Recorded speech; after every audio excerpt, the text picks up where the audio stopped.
পরন্ত দুপুরে সবাইকে আবার স্বাগতম। তো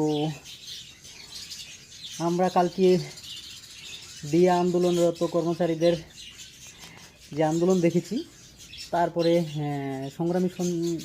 সংগ্রামী যৌথ মঞ্চ থেকে 13 তারিখের জন্য সাময়িক বন্ধের ঘোষণা করা হয়েছে একদিনের। তো সবাই প্রস্তুত তো? মেবি আমরা যেহেতু ইমার্জেন্সি সার্ভিসে আছি, আমি ব্যক্তিগতভাবে যেহেতু ইমার্জেন্সি সার্ভিসে আছি, সংবিধানে ইমার্জেন্সি সার্ভিস বলে নেই, কিন্তু তাও আমি ইমার্জেন্সি সার্ভিসে আছি হসপিটালে যেহেতু। তো আমি যেহেতু বন্ধের আয়তায় যেতে পারি না, কিন্তু ফুল সমর্থন আছে দাদাদের সাথে, স্যার ম্যাডামদের সাথে, যারা সংগ্রামী যৌথ মঞ্চের সাথে বা 50টা আরও যে সংগঠন আন্দোলনরত অবস্থায় ছিলেন, বন্ধের সাথে যারা যাচ্ছেন, আমিও সাপোর্ট করি এই বিষয়টাকে।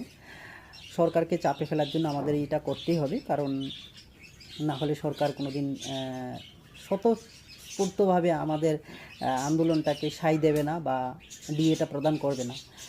সেটা আমরা স্বাভাবিকভাবেই সব নাগরিকরাই বুঝতে পারছি। পশ্চিমবাংলা কেন, ভারতবর্ষের সবাই বুঝতে পারছে। তো আমি আন্দোলনকারীদের সাথে সহমত পোষণ করি এবং সাময়িক বন্ধকে সমর্থন করি সম্পূর্ণভাবে।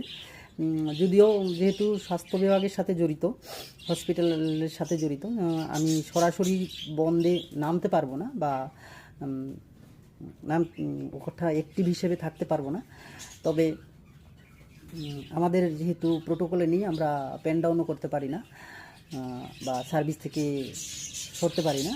তো সমর্থন করি সম্পূর্ণভাবে, আপনারা এগিয়ে যান, সহমত পোষণ করছি আপনাদের সাথে। সংগ্রামী যৌথ মঞ্চ জিন্দাবাদ। আন্দোলন করে আমাদের অধিকার কেড়ে নিতে হবে, এটাই বলার। সবাই একসাথে থাকুন, সংঘবদ্ধ থাকুন, অধিকার আদায় এমনি হয়ে যাবে একসাথে থাকলে।